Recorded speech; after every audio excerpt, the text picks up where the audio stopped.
Do you know what? I'm going to try and say my name a bit differently this time. Okay. Because I've realised that every time I go, well, I'm Ellis Reed. yeah. I do it as well. A bit like Scooby-Doo. So I might go for... I might go for something a bit different this time. Okay. Do you want to kick us off? Cool. Hello. And welcome to the Midweek Horror Podcast. I'm Hannah Fox. And I'm... No, that's wank. That's wank. I'm Alice Reed.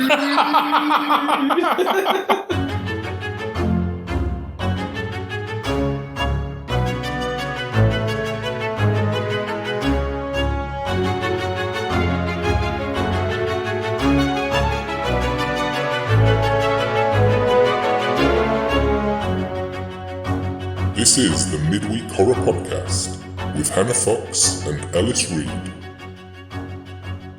Good evening, everyone, and welcome to the Midweek Horror Podcast. I'm Hannah Fox. And I'm Ellis Reed. And this evening, we are going to be reviewing a film called Mandy. Yes, we are. This is my choice this week. We nearly watched a film called The House of Screaming Death, which I'm really excited about, but... although it looked like it had appeared on Amazon Prime, when I clicked on it earlier this evening, it said video not available. Disappointing. So we're going to watch my second choice, which is Mandy. And actually, I don't know much about this, other than it's been... Or do you? Because you know what you're... No, I really don't this time. So this is a recommendation from my friend Adam, and he described it to me as a feast for the ears and eyes, and a psychedelic slasher. Interesting. Well, I'm intrigued because I know absolutely nothing about it, apart from that you told me that it has Nicolas Cage in. That's pretty much all I got. Looking forward to it. Well, this has been quite a fact-free introductory section. Yeah, sorry, guys. Let us play a bit of a jingle. Yeah. We'll watch the trailer, and then I'm sure we will have more to say. Let's hope.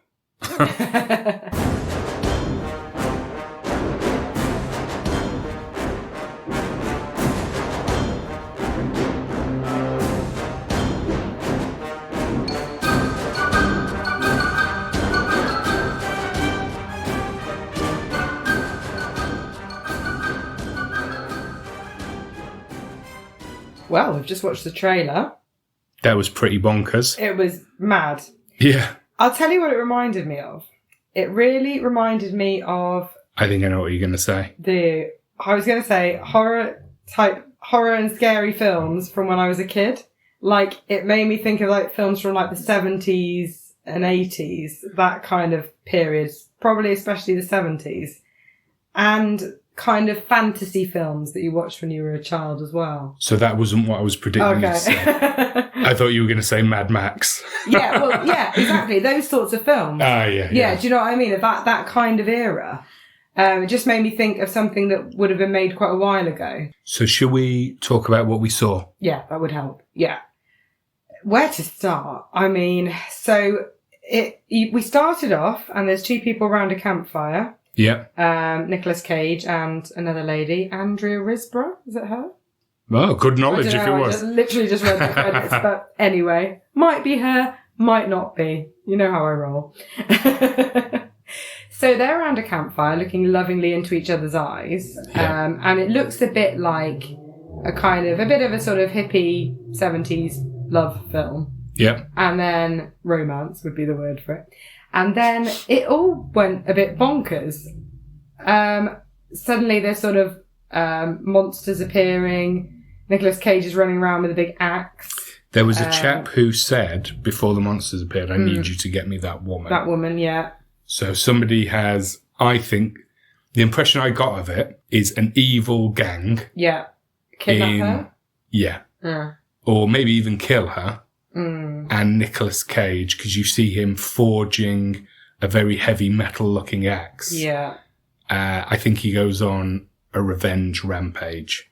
That is what I got from the trailer. Okay. I don't know if he's trying to get her back because she's still alive, or he's trying to kill the people who killed her. Yeah. But I would say it was one of those two scenarios. He seems like he's got nothing to lose. Yeah. That might just be Nicolas Cage. That might just be Nicolas Cage. He never has anything to lose.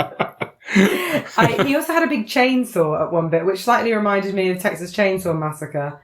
And another bit where there was a guy in the car who looked a bit weird, and that reminded me of like the family in the Texas Chainsaw Massacre as well. I feel like, just from watching the trailer, I have a feeling this might be someone who really loves film in general and has been influenced by quite a few different genres and films over various ages. Looks really interesting.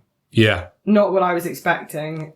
And I still don't know what to expect because it looks kind of bizarre, but I'm really, really intrigued. I'm quite excited about this one. Do you think it's set in the real world? Because I almost got the impression it was set in some maybe post-apocalyptic, like Mad Max, where evil gangs are roaming around. Possibly, yeah. It didn't seem like there was a functioning civilization. No, and there was some kind of monster, and some of it was even done in the cartoon format.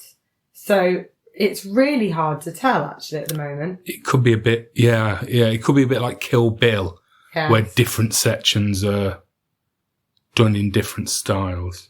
Or even like something like The Labyrinth, where it's a bit, where you have human actors, but then also, you know, not puppets, but things presented in different ways. I don't know. It was quite hard to tell from the trailer because it was all very fast paced. We didn't really have much of an idea of a plot, apart from, like you said, that it looks like this woman, Mandy, I presume, has been kidnapped. It would be weird if that's Nicolas Cage's name. Because if his name was said, I didn't catch it. So I don't think they did say it. Okay, so let's give our predicted scores. Okay, I'm gonna go with a 4 out of 5. Okay, I think I'm gonna have to go for a 4 as well. Mm-hmm. But I wouldn't be surprised if it's one of those films that's either going to be a 5 or a 3. I would be surprised if it is actually a 4. Yeah. But I feel like I have to give, because I could be sat there thinking this is a bit wanky and pretentious. But equally, at the end of it, I could just be, my mind is blown. I love that film. Yeah. Well, when I was watching it, I was thinking, I could almost be tempted to give this a 5. But like you say, it could go either way. I was thinking the same. This could be a 3 or a 5. So I'm going with a 4. Yeah. It's 2 hours long. Yep. So if we're not enjoying it, we're going to not be enjoying it for 2 hours. For 2 hours, yeah. Well, we've got which is quite long for a horror film, isn't it? Yeah. It's all right. They always have a snooze. Exactly. All right. Brilliant. Well, all that remains to do now, play the jingle again, watch the film. See you on the other side. Yeah, let's mobilise.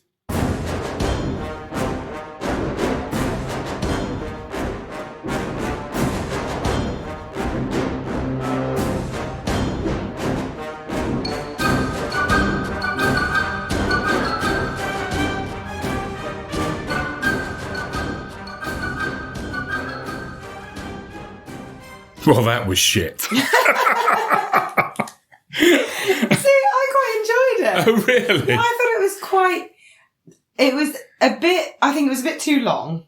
Definitely. For what it was. But I quite enjoyed it. I thought it was quite different. It reminded me of, like I said previously, some of the kind of weirder films from my childhood. A bit Evil Dead in places, actually. I definitely agree it was too long. And what I found frustrating was I don't think it was longer. So that was about 2 hours long. Mm. And for me, the sweet spot for a horror film is about 80 to 90 minutes. Yeah. I like them quite lean. Now that felt like an 80-minute film that had just been dragged out by having everyone speaking really slowly. Yeah. And moving really slowly. Yeah. Actually, I think for me it was the earlier part of the film that was too long. Once it kind of got going, it felt like, you know, when things were happening, I don't want to give away any spoilers, but I think when the lead character kind of goes on his mission, as it were, it all started speeding up and I was like, oh, okay, yeah, this is fine. This doesn't feel slow. But the beginning was a bit drawn out more than it needed to be, I think. So I think we can probably talk quite a bit about the beginning without that being too much of a spoiler. Yeah. I would like to say stuff pre-jingle. Of course. About how... So I actually found the aesthetic stuff a bit tiresome. With, like, if I was them living in that Like sort of love cabin. shack they'd set up, yeah. Like, after a while, I'd be like, you know what, can we turn that red lava lamp off? Just put the light on, get a bit of light in here. Like, I'm just bathed in red. I'm bathed in red all the time. I can't see. Though, I quite liked that you couldn't always make out the faces of everybody, which made the scary characters scarier because you couldn't really see them properly, if you know what I mean. So you couldn't exactly see the monster, which I always think makes the monster scarier. Does that make sense? Yeah. That's what I liked about the lighting, because you were always you were kind of peering through, trying to see what they looked like, and you couldn't quite. And I quite like that. I could understand it more in scenes like that than I could when they're just lying in bed. Yeah. Having a bit of chit chat about what their favourite planet is. But like at 50% speed. Yeah. So they're there bathed in red light, lying in bed. But they're hippies, man. They have to talk slowly. Oh, my word. I know. It would drive me nuts. If I was in that cabin, it would drive me nuts. I'd be like, come on, guys, come on. This is silly. Let's turn the light on and talk at normal speed. Yeah, which I didn't do then, ironically. Well, how could you? You've been watching that film for 2 hours. Yeah, it's fried my mind. No, I actually enjoyed it. It was one of those films where the plot has many holes, and in many ways it was crappy. But I think I enjoyed it because, like I say, it reminded me a bit of some childhood and teenagehood films that I'd watched previously, and I quite like that. I thought it was a bit different. Should we do our stars then? Yeah. And then go into spoiler territory? Let's do it. I'm still going to go with 4. I'm going to go with 1.5. Wow, you really didn't care for it, did you? I was just really bored. And actually, what I will say, if it had been set in some weird Mad Max world, I think I would have been a lot more forgiving of the weirdness. But because I knew it was set somewhere in the States in 1983, I judged them like I would judge people in real life. If it was a nuclear wilderness, I'd be like, all right, you probably don't have much on your to-do list. Was it? Well, no. Yeah, true. But was it definitely the States or what? And the world that we live in? I don't know if it definitely was. It was the year, yes. It was definitely the 80s, but I don't think they ever said it was Earth necessarily. I mean, you'd figure it was, but... Okay. I don't know.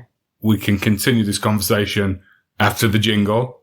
Let's go to jingle. Yay!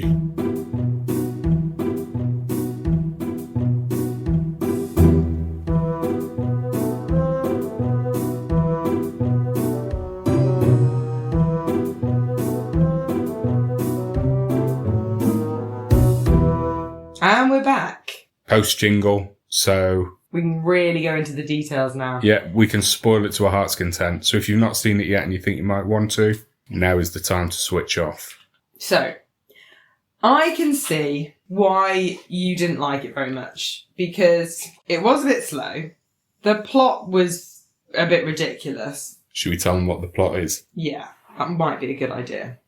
So basically, fill in the gaps where you want to, because I'll probably leave out a lot of it. You know what I'm like with plots. So basically the main character in the story, Mandy, she's living in this little hippie cabin in the woods with her boyfriend Nicolas Cage. And Nicolas Cage might be a blacksmith, we're not sure. But doesn't seem to do a lot, and neither does she. So they're all loved up in this little cabin in the woods. And then one day, while she's out walking, a group of God Squad cult hippies are out driving. Yep. They see her, and the leader takes a shine to her. Few things happen, but basically then they decide to kidnap her. So I think it's maybe the next day, the little gang go out, his kind of henchmen. They kind of blow into this little shell, and suddenly these sort of weird subhuman bikers come along. They reminded me a bit when they first appeared. If you've ever seen the Hellraiser film. Yes, I thought Hellraiser. There was something a little bit... It was the spikes and stuff, I think, on their arms and faces. And a bit stuff. like the Cenobites, Yeah. So this little Hellraiser squad come along and they kidnap her. So all's going to plan, but kind of unravels a bit when the cult leader comes onto her and she basically laughs in his face. So it was quite a come on, wasn't it? It was very bold. Well, he's standing there, cock and bollocks out. Playing his own record. Yeah, which is shit. It is pretty bad, yeah. And then when she starts laughing at him, because basically with all his cult mates in the room, she showed him up, didn't she, really? Yeah, he undoes his robe, so it's full frontal on the screen. Frontal, yeah. And then she starts laughing at him. So his pride is somewhat wounded, the big cult leader in front of his gang. She's also high as a kite at this point. Yeah. Because some weird old woman puts a beetle in her neck. And I was like, could they not have just taken LSD? I think the eye drops they gave her were LSD. Oh, so what was the weird wasp? Well, she said that was the cherry on the cake. Oh. So maybe some sort of insect sting that was also hallucinogenic. That makes it just that bit better. Yeah. I'll have to try that next time I'm out clubbing. Just stick a wasp in your neck. Ooh, lovely. So they're doing all this. Meanwhile, Nicolas Cage is tied up in the back garden, also kind of taken hostage while this guy's coming on to her. She laughs in cult leader's face. The next thing we see is they bring out a bag and proceed to burn her in front of Nicolas Cage. Yeah. Obviously killing her. They stab him as well, but leave him alive, and then they all depart. So that was my biggest disappointment of the film. Because you've basically got all these Instagram filters over the whole film. Yeah. Like filter upon filter upon filter. There's so much colour and overexposure, it's hard to work out what's going on. When they brought her out with her in the bag, in a sack over one of their shoulders, my eyes got confused and I thought that a giant squid with legs had just walked out of the house. And I was like, finally, this film's getting interesting. But no. Like, and I was thinking, body in a bag. Yeah, I still don't know what's going on, but I want to see what they do with this giant squid with legs. So I was gutted when the fog cleared and I realised it was just Mandy in a bag.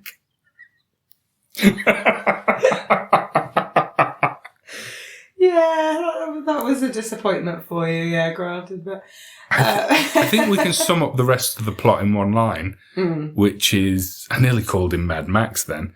It's very Mad Max. Yeah. It's very, very, yeah.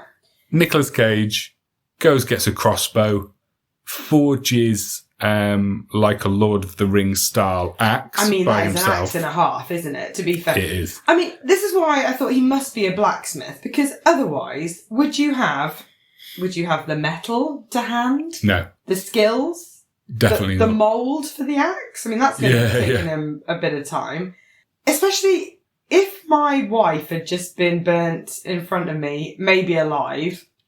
Bit grim. I don't think the first thing I'd think of would be, right, going to make a massive axe now. Because it takes quite a lot of skill and effort. And we already know he had a crossbow. Yeah. So didn't necessarily need to make an axe. Also, if I'm in the States, I'd probably just go and get a gun. Yeah. If I'm honest. Yeah. Or any kind of massive weapon that you can just buy down Walmart. You know, so you're sorted. But he made he did. Yeah. He made this magic massive axe, forged at Mordor. And then he tracked them down one by one and killed them. Basically. That is the plot. One scene I really liked, which I thought was good acting on Nicolas Cage's part, was the bit where she's just been killed and he doesn't really know what to do with himself. And he goes into the bathroom and proceeds to drink that bottle of spirits while sobbing and screaming.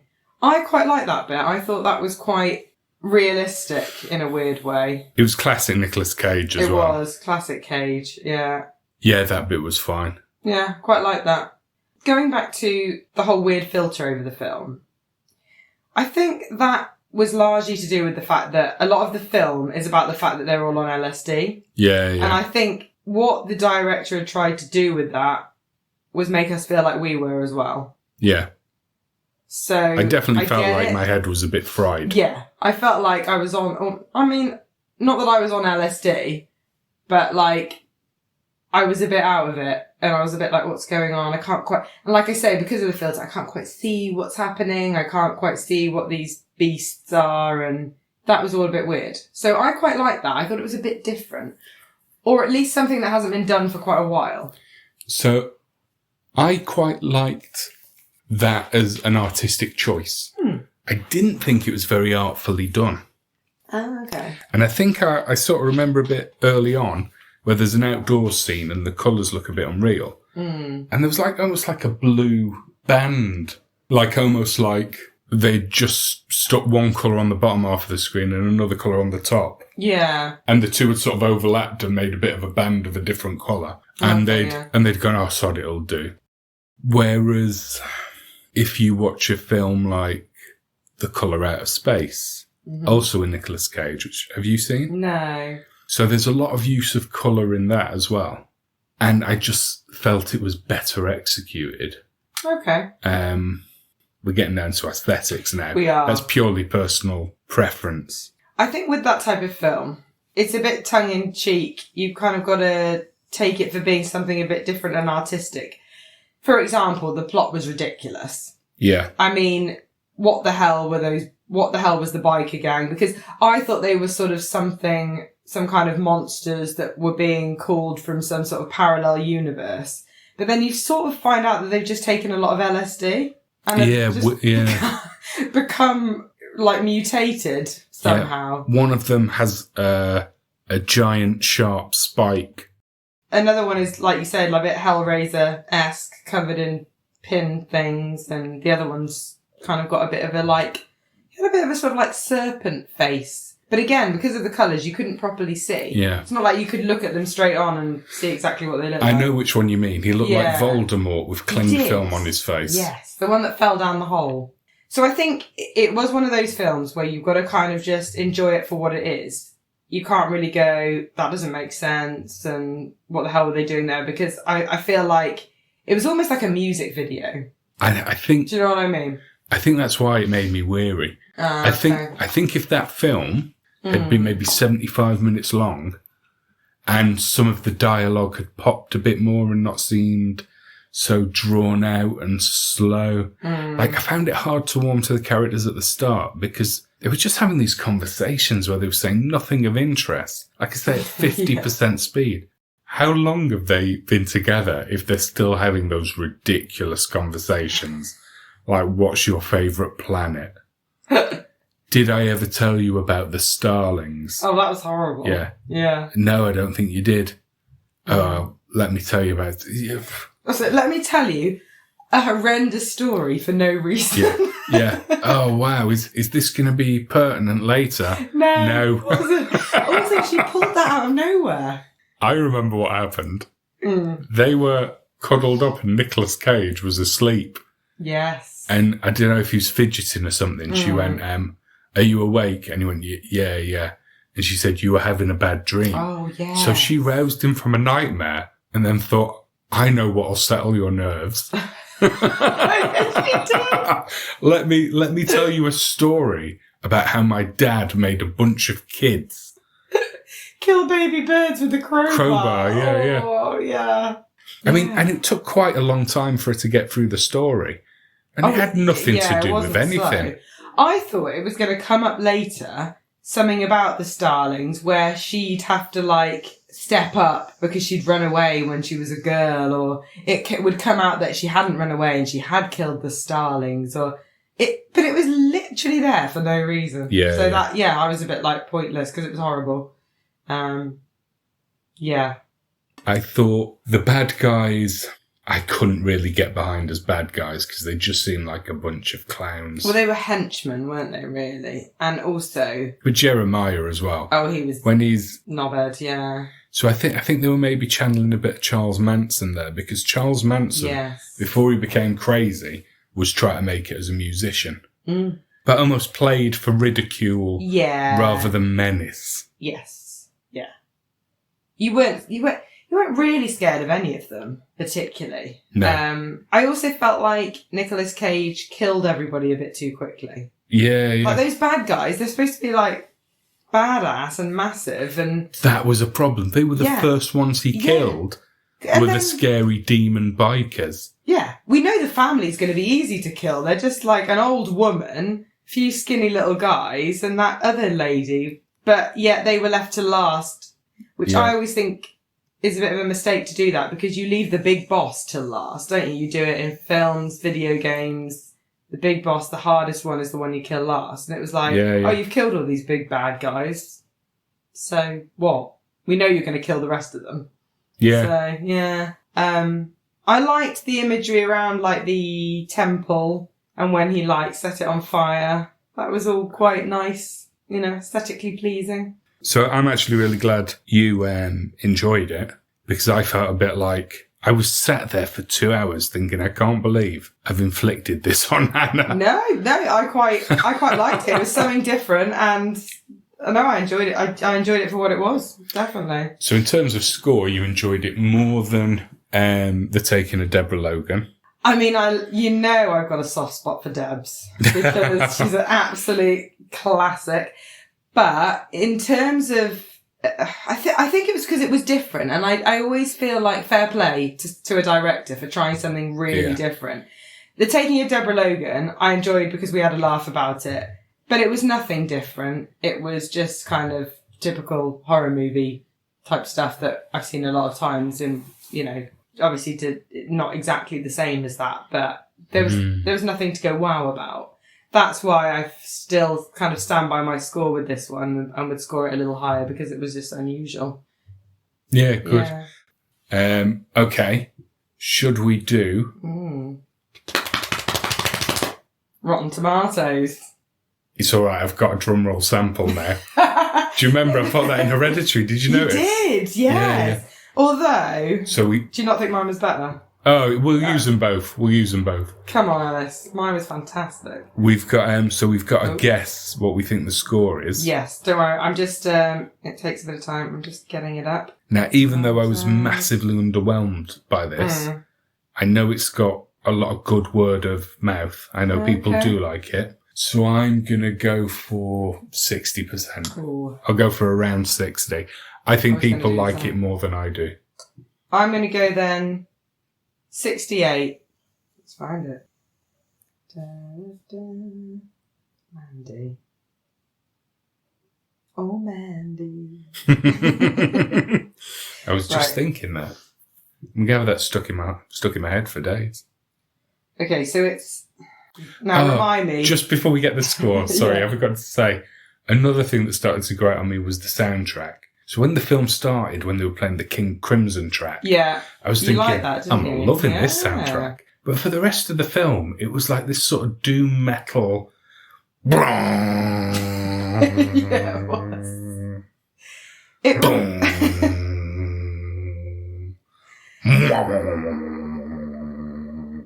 That is my impression. Though, a very good impression, if I might add.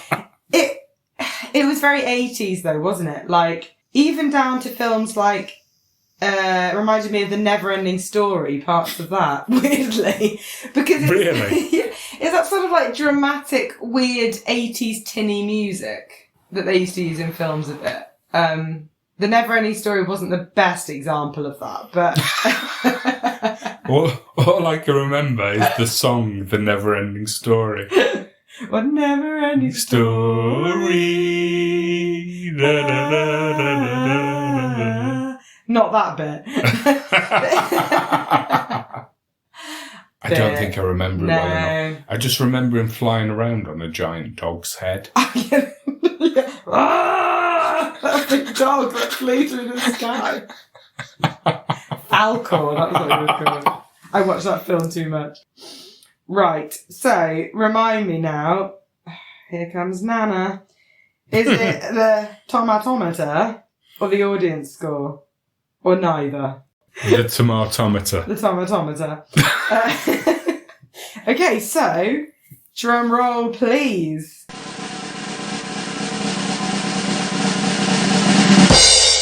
The tomatometer says 91%. You're shitting me. Yes. 91%. Bloody hellfire. So, someone was enjoying it. And the audience score was... Hang on, and that's got to be based on at least 100 reviews, because 91, what else does it divide by? Well, they've put total count 243. Wowzers. Like, if it had been something like 90%, I'd have thought, okay, it's got 10 reviews. But no, yeah. I know what you mean, yeah. Yeah. Good point. The audience score is 66%. Should we have the critics' consensus? Let's do it. Mandy's gonzo violence is fueled by a gripping performance by Nicolas Cage and anchored with palpable emotion conveyed between his volcanic outbursts. Yeah? A bit dubious about that. Well, let's find critics' review, yeah? Do we want a splodge or a tomato? Let's start with a tomato, just the snippet. Tomato. Yeah. Okay. Hyper-stylized and ultra-violent, Mandy is an amped-up theological trip into pulp's purest quintessence. Who's that by? That is by Sight and Sound. Are they a top reviewer? Yeah, top critic. Yeah. Not surprised. God, maybe I'm on the wrong side of history here. Well, I don't know. I just thought it was wank.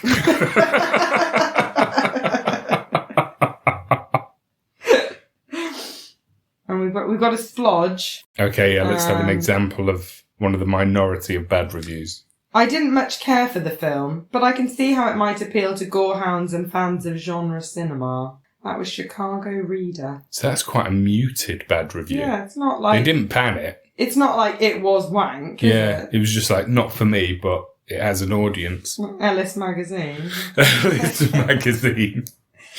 Right. Any more frameworks? Okay, we've got... So another tomato. As a bereaved lover out for blood, Cage is unstingingly, resolutely fantastic in the hack and slash 1980s genre homage. Oh. Homage fray.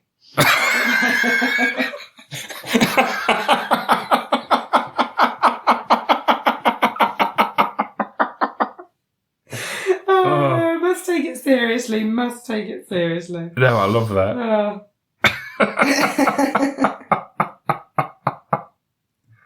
We've got another splodge. Let's have one more splodge. One more splodge for the road. And then I'll just have to admit that I'm in the minority.